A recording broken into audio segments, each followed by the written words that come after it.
so let's get to it. Karpov, Torre, Hanover, 1983. Karpov opens with e4. And we spawn with e5. So this is going to be very theoretical for...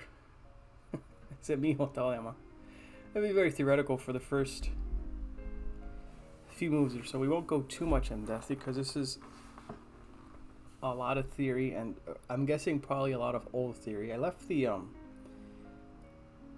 not sure how visible it is. I left the openings book there open here at the bottom so we can see more or less, you know, what they're playing and all that sort of stuff. So e45, knight f3, knight c6, bishop b5. We have a Spanish opening.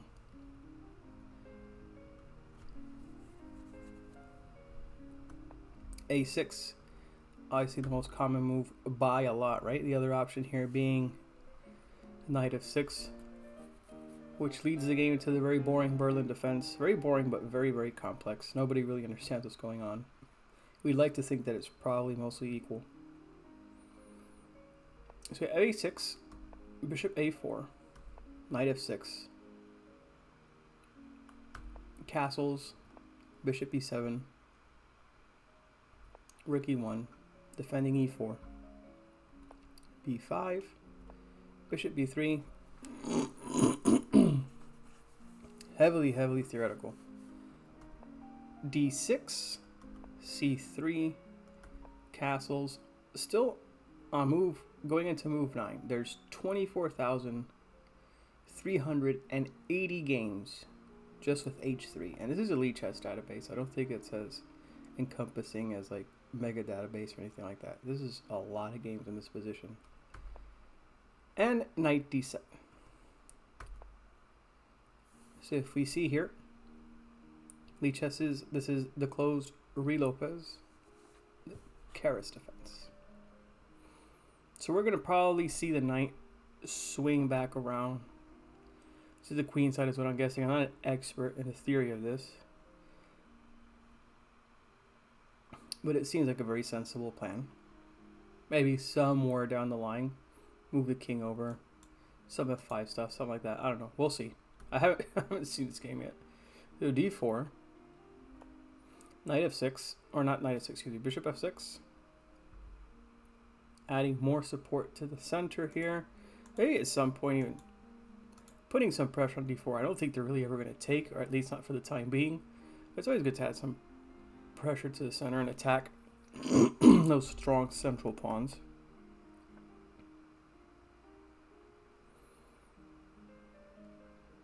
So bishop e3, again supporting the center. So we have bishop f6, putting pressure on d4. Bishop e3, supporting d4. There you go, knight a5. All this is very, very normal stuff. Knight c4, and we see here, let's look at the names of the people who have played this. For some reason, let me see, for some reason this is not updating.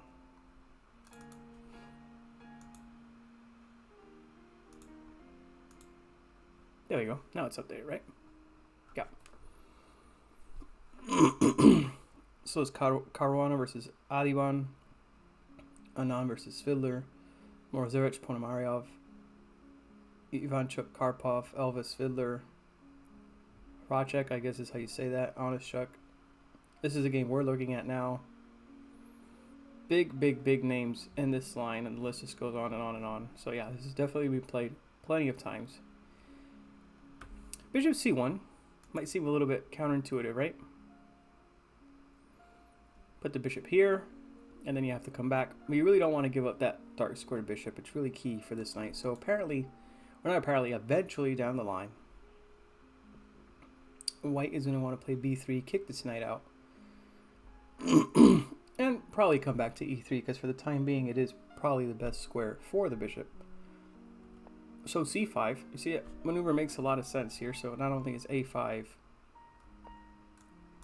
gaining a tempo here on the bishop, but it's also opening the way so that we can have c5. And you guessed it, this is yet another character that's putting some more pressure on d4. So we have quite a few things going on. So what white does is say, okay, so I'm going to go b3. I'm going to kick your knight out. And once your knight goes, guess what? I am coming back.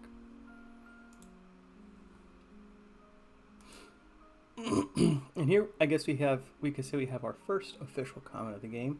This is the structure is typical for the Chigurin Re-Lopez. Even though black played knight a5 later than usual in this system. So yeah, pretty normal stuff going on here so far. This is played many, many times.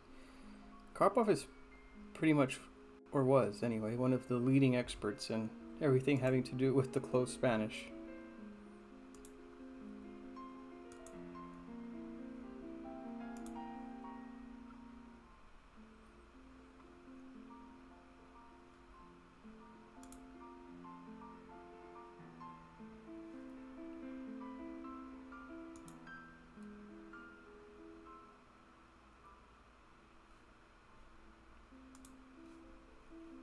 I thought I was hearing myself. All right.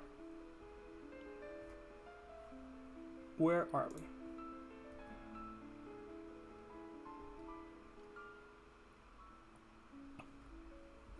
And so in this position, as we can see, there aren't too many games here already, right? It's 2 games of c4, c takes d4, e takes d4. Quite a few things on here. And in the game, Torre opted to play c4. Okay. Now, as we can see, it only goes down to 2 games in this position. Our annotator here is a bit critical of this move. It says, true, it is not easy for black to find any neutral move. For instance, give me a second here. We have visitors. Yeah. What's that? Oh.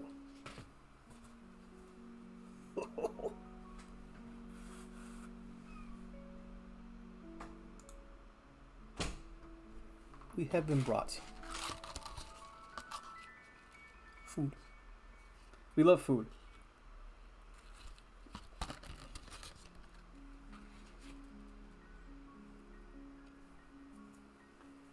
Always yes to food.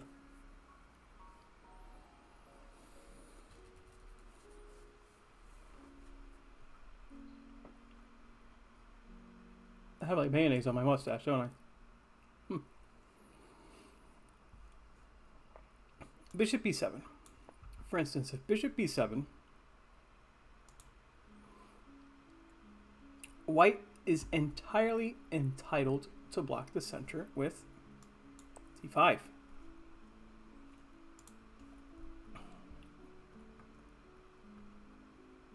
This is where it gets a little bit complicated. d5. It says it also makes sense in this position. Let's go back here a little bit.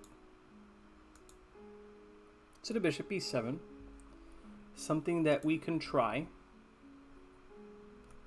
is c takes d4. It says it makes sense to clear space for the minor pieces. And then after we have c takes d4, c takes d4, e takes d4, bishop takes d4, knight e5. We see everybody is starting to come in. And we must continue with development. Knight bd2 and bishop b7. So we get to this position. Rook c1, basically completing development, right? And we do actually have a game in this position. It's played back in 1988 between Brunner and Arneson. It says that here we have a reasonable position for black, where white is only slightly better, probably due to the fact just that they're white and they still have the first move advantage, right? All right.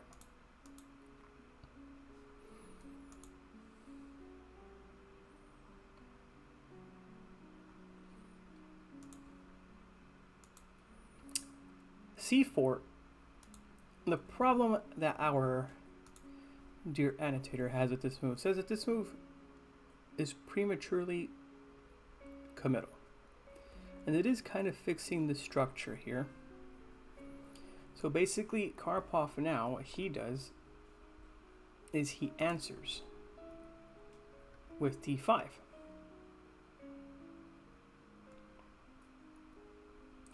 So since the bishop is not on b7 yet, this also looks like an early commitment, but Karpov loved to block the center and the Ruy Lopez, reaching some sort of King's Indian structure. This might have been an early sign that his style was best suited for 1d4, even though for a long time e4 was his main move.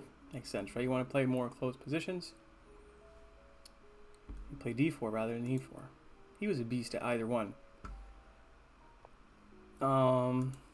So here a couple of options are given. So first, b4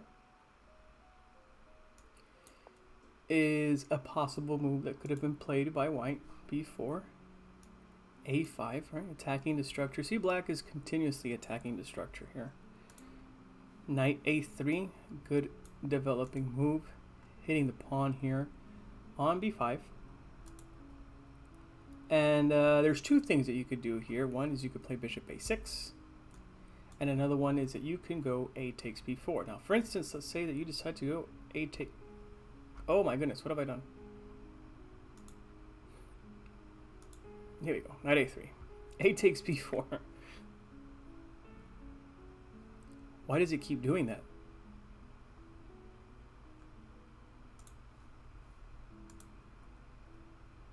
All right, stop. A takes b4. Knight takes b5. E takes d4. And knight f takes d4. And this position, admittedly, is not the most comfortable for black. There's like a lot of potentially soft points in black's camp that white is aiming towards. Let's go back to another mini food break here.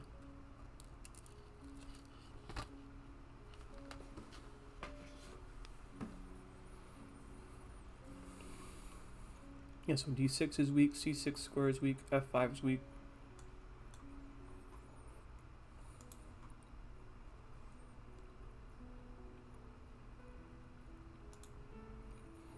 So this is probably not the best, right? But we also have bishop a6 defending on b5. In which case, the problem, if we want to call it that, is that black could, or white could just take on a5. It's a free pawn for the time being. It's going to drop eventually, but we're winning a tempo here. And then black has to go knight c8, rook b1, queen takes a5.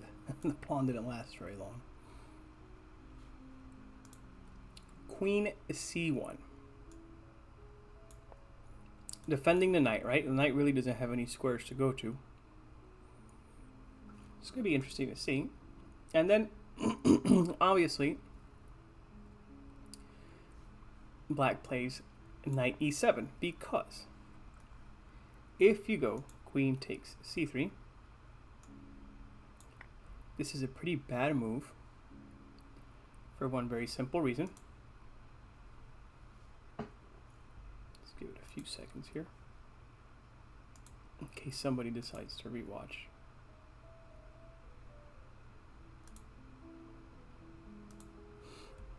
Yeah, bishop d2. And your highness is trapped. Got nothing. Absolutely nothing. Nothing. She's a goner. Okay, so knight e7. Kind of fixing here a little bit of the mess that we have with our pieces. We block off the center with d5. Interesting move, right? So you're claiming more space in the center, kind of fixing the pawn structure here. Maybe even making this bishop kind of passive for the time being, but at the same time you're also giving up this square. So it's kind of like a give and take thing kind of going on here. Rook f b8, looking for some counterplay on the queen side. This position is actually very pleasant for black. So b4, kind of like a double-edged move, right? In this position, if you go bishop a6, you're probably going to get... where am I? If you go bishop a6, black probably gets a good position. If they go a takes b4, however, not so much. Now, instead of b4, in this position over here, where Karpov actually played d5, instead of b4, white also does have another alternative in this position. And that is knight b to d2. Now, Karpov himself wasn't a big fan of this move, which is probably why he opted to play d5, right? b4 probably not the best. And he didn't like this move because of the following sequence. So c takes b3, bishop takes b3, bishop b7, developing the bishop and hitting the center over here. Not threatening anything quite yet because it is defended, but pretty harmonious development here for black. a4, hitting this pawn structure. This is a pretty common idea in the reload is where white lashes out with a4, attacking this setup here that black has on the queen side.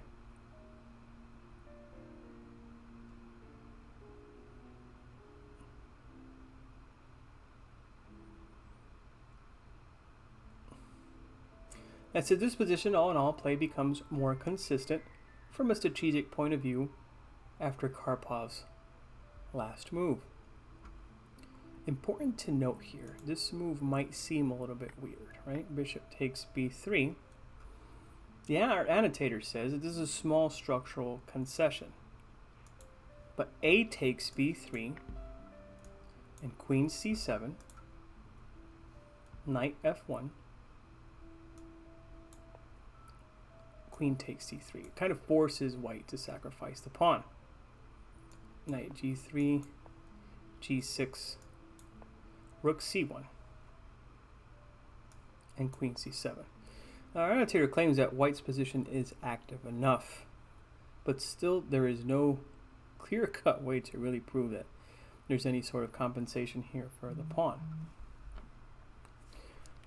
Now, I have no doubt in my mind that Karpov probably saw all of this when preparing this line, and he was like, you know what, I'm going to go d5, premature committal, whatever, let's do it. It makes sense to me. I mean, I'm not sure if I'm a big fan of all the other alternatives that white had either.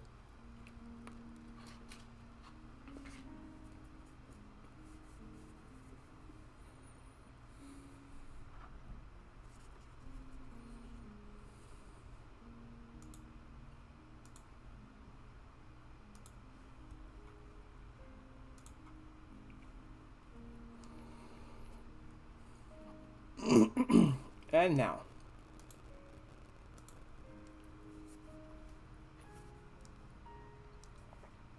in this position, Torre opts for bishop b7, very normal, just finishing up development, right?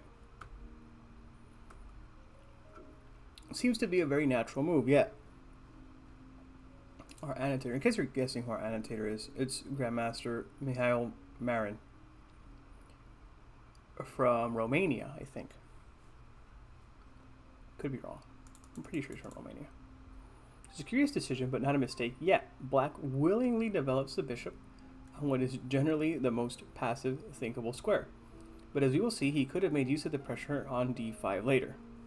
In any case, queen c7, let's put it on the board here, queen c7 is more natural. And if, for instance, white were to play b4, a5, this would be an improved version of the game continuation. So we have bishop b7 is how it went in the game. Queen c7 looks like it probably a little bit more of a flexible move, right? Queen c7 instead of bishop b7. Leaving your options open. I mean, the truth be told, the bishop doesn't have too many options here, but so bishop b7, and Karpov goes with b4.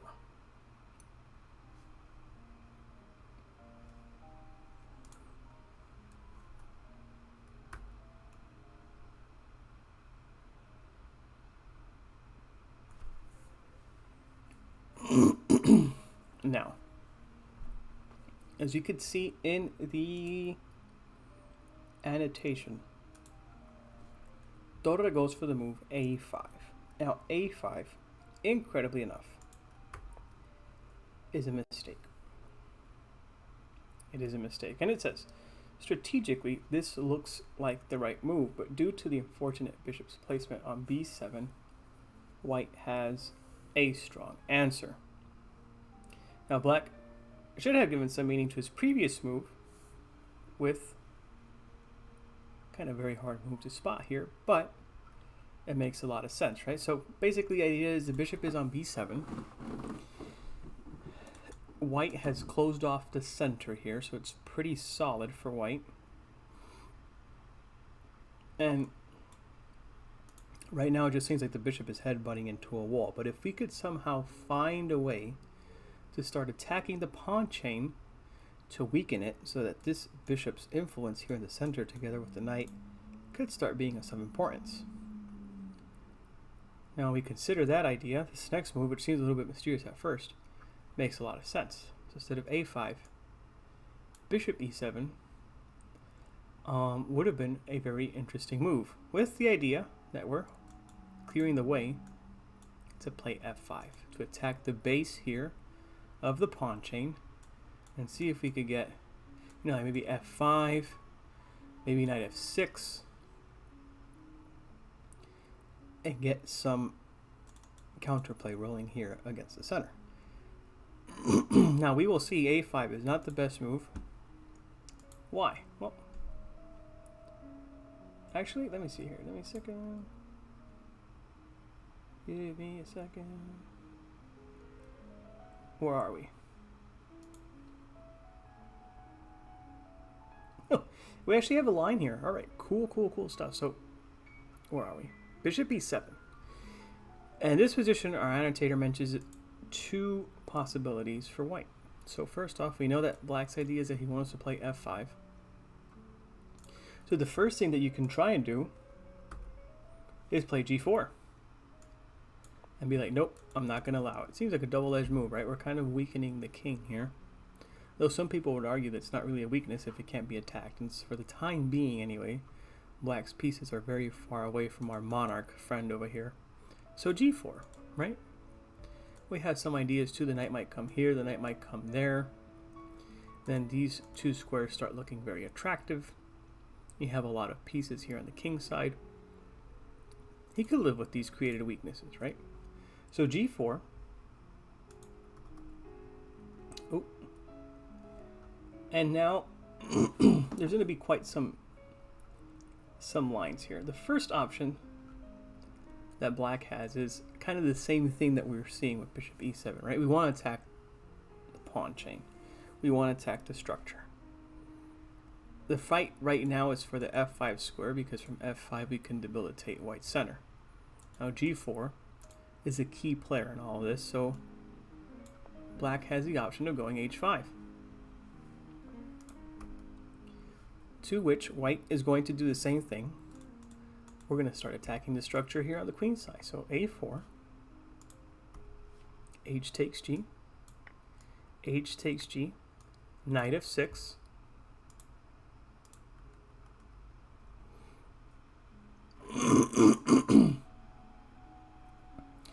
is a good position for black. Now, I'd be thinking, well, what the heck is knight f6 all about?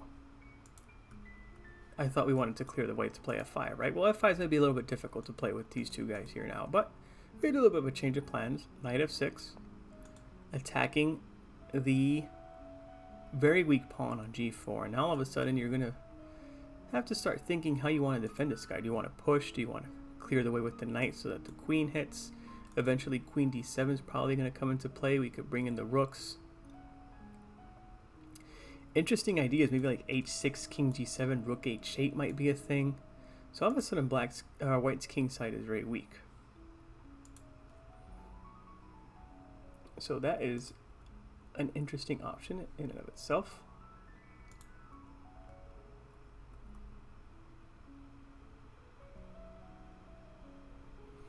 But instead of h5,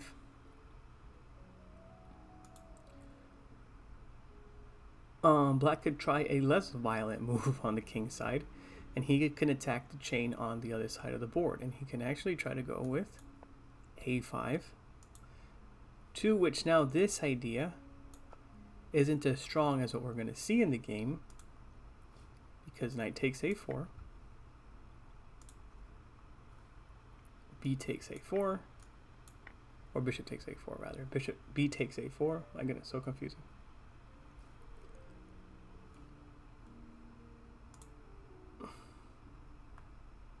I think I misclicked something here, right?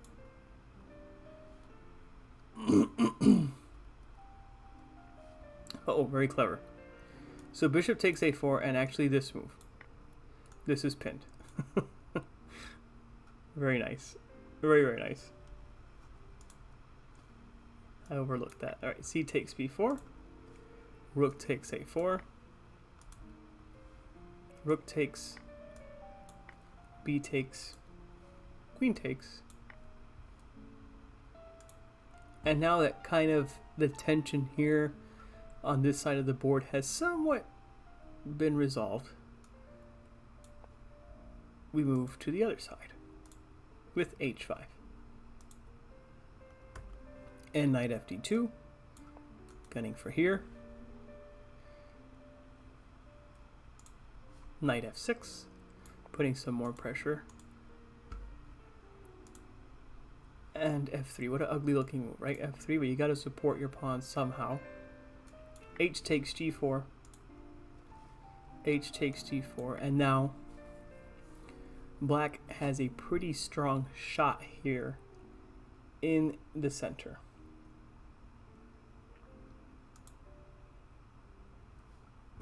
Knight takes d5. It says with the white king side being so weak, this positional sacrifice is not only promising, but is also forced. Because, for instance, if white were able to consolidate with knight c3, let's go back here a minute, this just makes some sense. If white's able to consolidate with knight c3, it would lead to unclear play. And I think by unclear he means probably favoring white. So knight takes d5. E takes d5. Bishop takes d5. Knight c3. And bishop e6. And this is a mess. But black has good play. Like we said, the king side is weak. And these pawns, this pawn center is very, very strong. I don't see much of a future for this guy. He's very, very easy to block. He might be able to make it to b6 at some point, but this is coming very, very fast. Dark squares here around the king side are extremely weak. I don't know.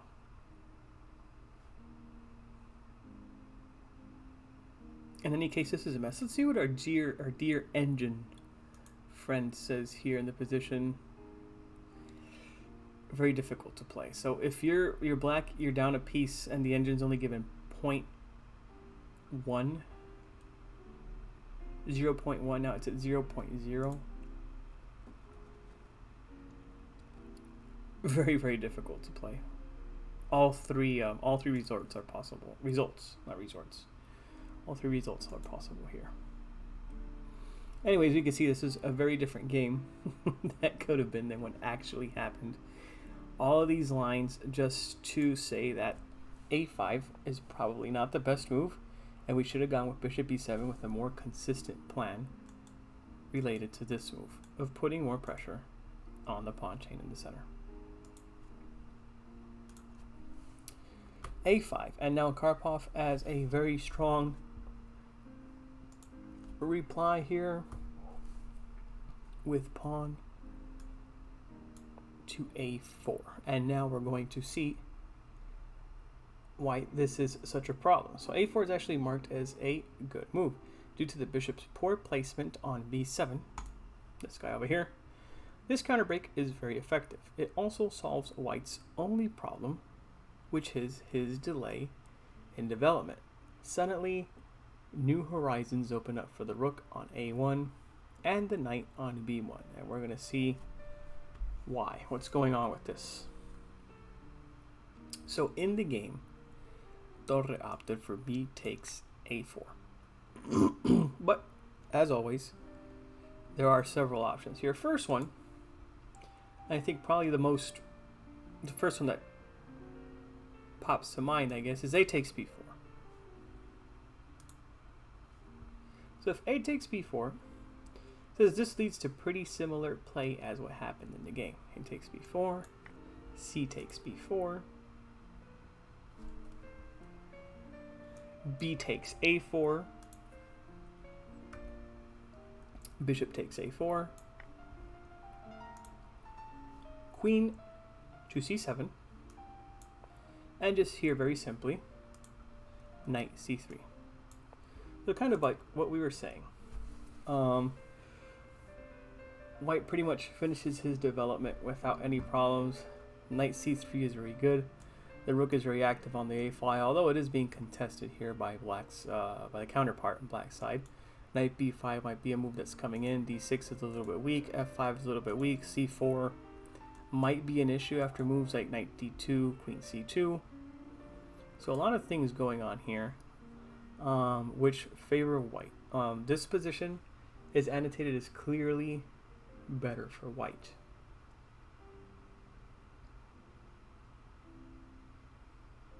Now, if, for example, we saw in a previous line, let me see if I could find it here,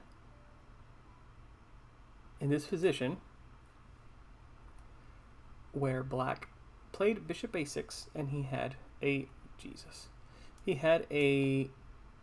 favorable position at the end of this line. He had a lot of activity here. Here, it's not so much the same thing, though.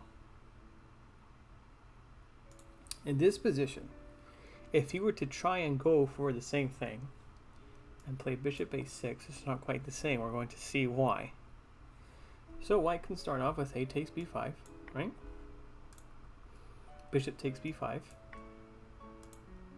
Knight a3, developing the knight, winning a tempo here on the bishop. Bishop a6 takes. You have to go knight c8, right? Kind of somewhat similar to what we saw in the other line. But now we have bishop a4. It's almost like we're up an extra tempo, right? And bishop a4 is planning the very bothersome bishop c6 move. In lieu of that, black's is like, well, this knight here is probably not that great, or we're going to need to regroup our pieces. Let's go knight b8 and cover the c6 square. And here, a very good move, knight c2. So not only does, for the time being anyway, white has an extra pawn. You really can't take this now because after bishop takes after queen takes a5, you have bishop c6. There's a double attack here, right? But now after knight c2, knight b4 is coming in, and we're gunning for that c6 square again. After knight b4, really the bishop doesn't have a lot of great squares, which means that this guy's going to be very weak. So for the time being, white has an extra pawn, and it looks like it might be two very quickly. If not, you're going to have to let the invasion of the c6 square happen. None of these things are good news for black. So that's kind of what could have happened if instead of b takes a4, he would have gone for a takes b4, right?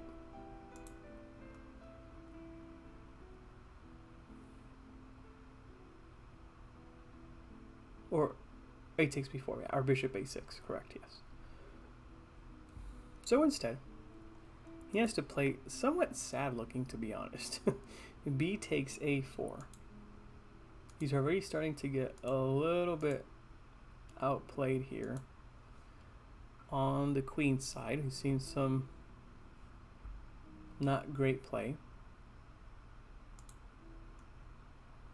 Where are we? Here we are.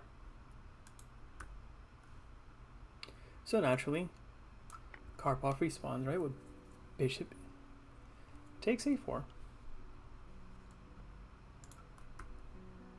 And Torre goes for queen c7. Now this position is starting to become a little bit complicated here for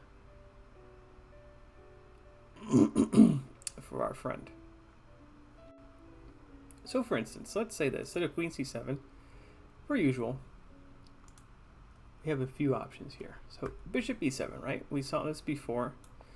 It could be like, wait a minute, am I too late to play bishop e7 to go f5 to weaken the pawn chain to put some pressure on d5? Like, what happens if I just go for that now?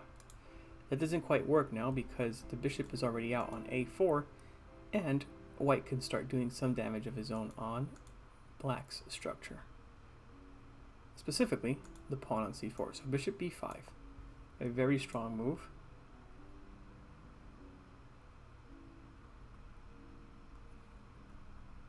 And after bishop b5, for example, maybe black can try something like a takes b4, rook takes a8, bishop takes a8, c takes b4. And we're moving forward with our plan anyway. You're like, you know what? We're going for the activity. Who needs the pawns? I don't need them. I'm going for f5. White can just take. E takes f5. Knight takes d5. And here is the point of the whole thing. Bishop takes c4. Now black can try to consolidate with knight 7f6. But you have knight c3. Now this position, let's try to figure this out because I have this annotation. I don't know what happens if, for instance, in this position, white takes with the bishop instead.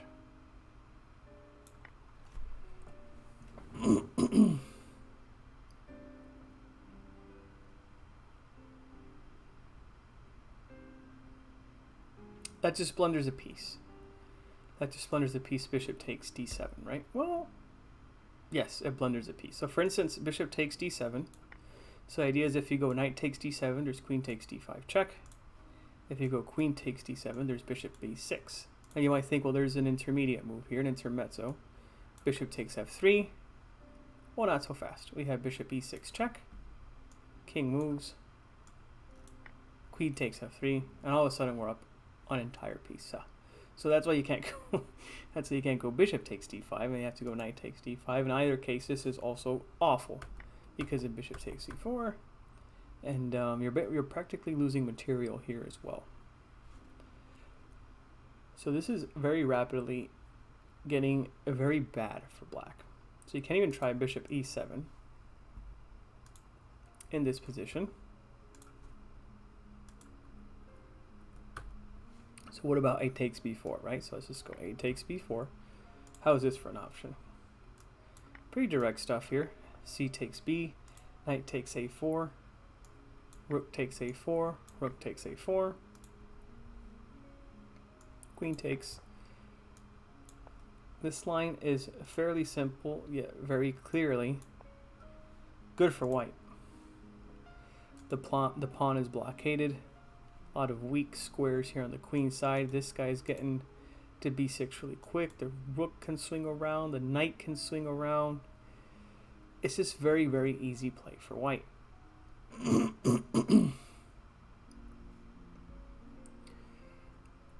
Is this better than queen c7? Possibly. But still not great. So then after queen c7, am I on the game? Yes. We kind of saw this idea already in one of the variations that we just saw, but white has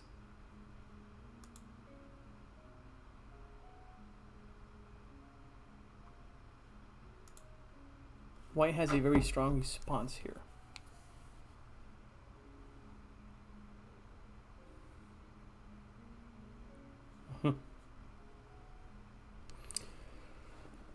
And it's pretty much, we already saw it, it's bishop to b5. This is move 20. This is already going south pretty quickly for Mr. Torre here. So these, oh my goodness. All right, these messages. Bishop b5.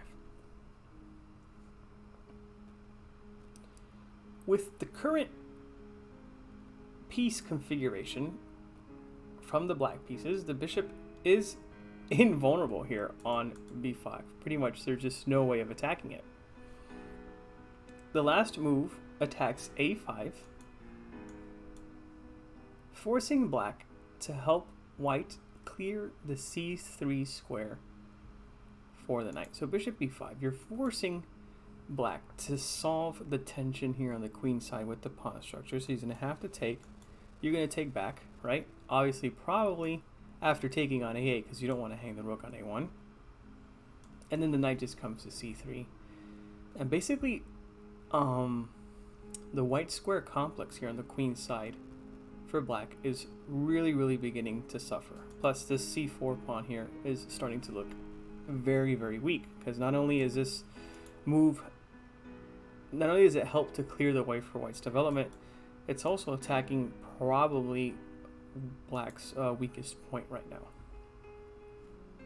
Very consequential play here by Karpov. So basically, you know, it pretty much forces this move. And of course, rook takes a8. We don't want to hang the rook on a1, right? Rook takes a8. And c takes b4. And all of a sudden we have this position where white is just going to go ahead and play knight c3. Incredibly enough, this bishop still is untouchable. Like, there's no piece that could come around. You would have to lose 2 tempi here with the knight to try to just even threaten the bishop. The bishop could just move back. You could play knight c3. You could do all sorts of stuff. This bishop on b5 is a very funny looking thing, and it is handing out a lot of damage.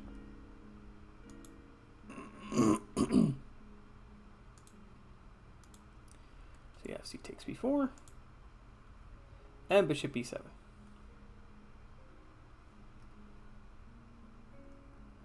So there is a line here which might seem a little bit menacing for black, but which apparently Karpov already saw during the game, and this is the line that he gave in his analysis, which was rook a1, queen d2. Obviously we want to step out of the pin here on the knight, right? Because we want to develop our pieces as quickly as possible. We're already on move 22 and the knight's still on its original square. Bishop d8. We've already seen ideas like this before, right? We want to clear the way to play f5 and all that sort of stuff. So knight c3. And they always say when you have a worse position, try to exchange pieces to alleviate some of the pressure that's being placed on your position. So very naturally, rook takes e1. So we're not going to have too many problems here on the open file now. And a very good move, knight takes e1. Why? Well, because we already know with bishop d8 that what black is intending to do is to play f5 and attack our structure. So we take with the knight to clear the way for the pawn. So we have f3.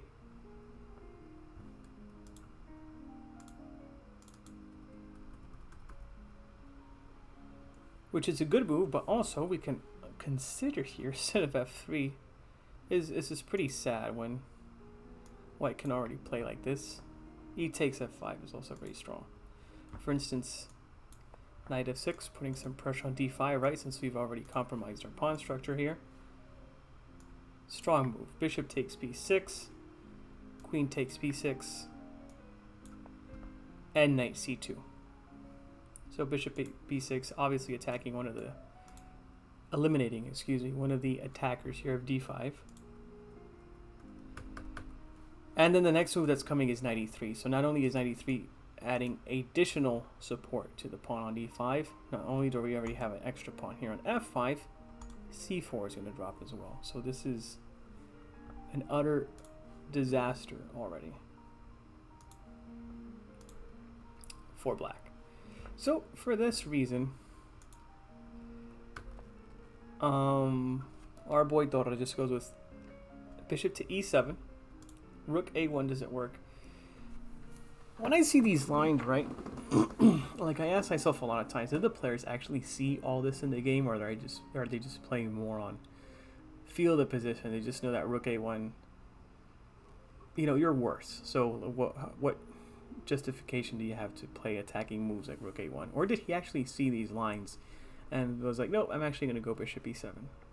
I've always wondered. They had slower time controls back in the day, which gave them more time I guess to check out variations and things like that.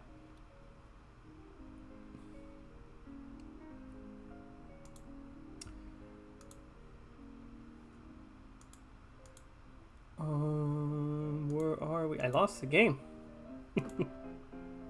Knight c3. I have it right here. Oh, such a dope. Knight c3. Going back and forth between Lead chess and chess space. It's no fun. Knight c3. Now in the game, he goes with rook a3. Torre does. Trying to win a tempo, I guess, here on the knight, but this is very simply defended, right, with queen c1. Of course, bishop e7, you might be thinking, well, what the heck? I thought he played bishop e7 so we could get f5 in. So what happens if you go with f5?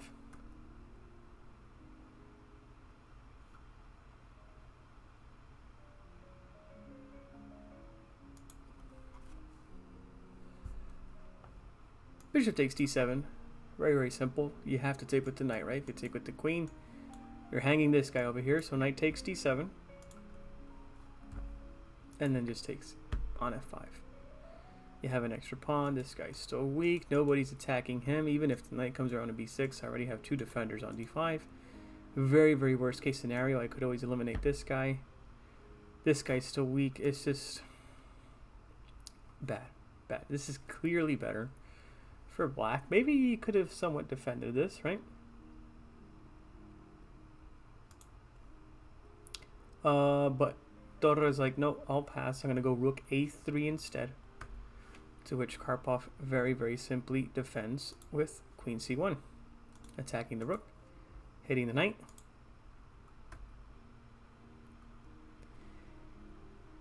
And here there was just one final chance to get a clearly worse position, but I guess still continue to fight on. Which these positions against Karpov are never fun, right? But rook a8 was probably the last chance to kind of flap around a little bit before dying. But knight d2 would have been a good continuation. g6, right? Because we're already seeing a lot of lines where white can simply take on f5 and not have to worry about losing the pawn on d5. So g6, adding support to the f5 push.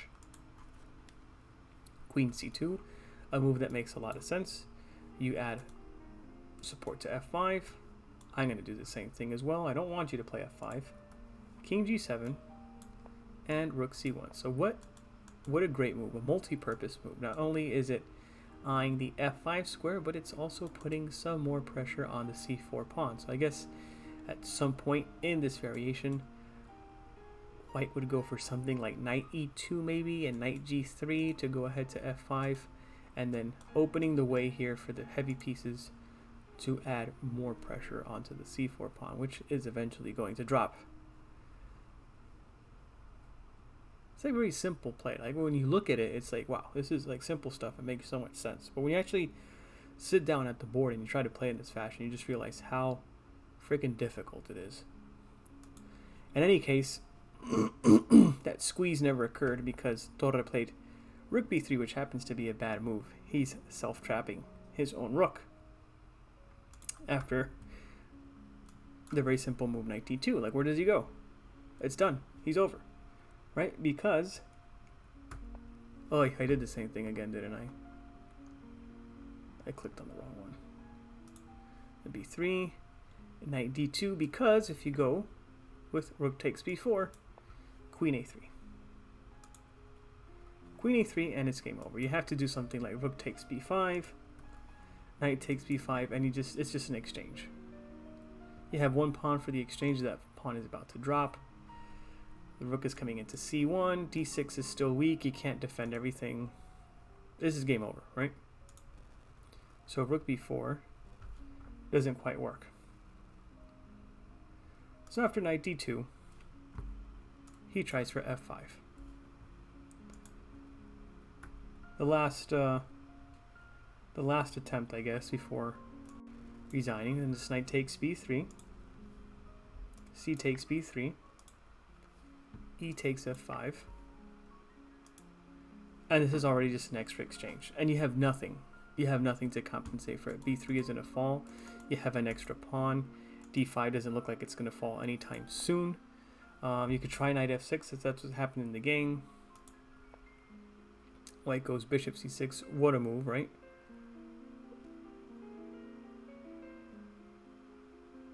That's just cruel, because if you take on c6, you could just go something like knight b5. The bishop is pinned, and you're just going to take back on c6, and you don't lose any material. That's just a very cruel move.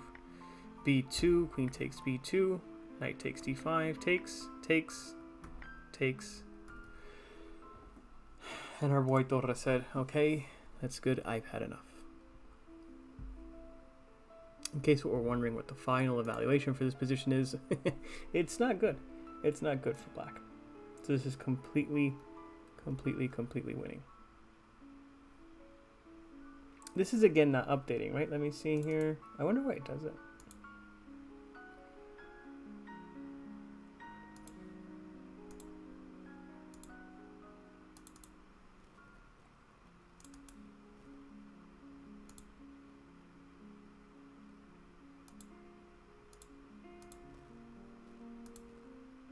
There we go. There you see the evaluation of the position. Yeah, 7.9 points. The problem is you're going to lose this piece as well, right? Because as the machine very aptly points out, well, you're probably not going to lose it, but queen b3, f8, b5.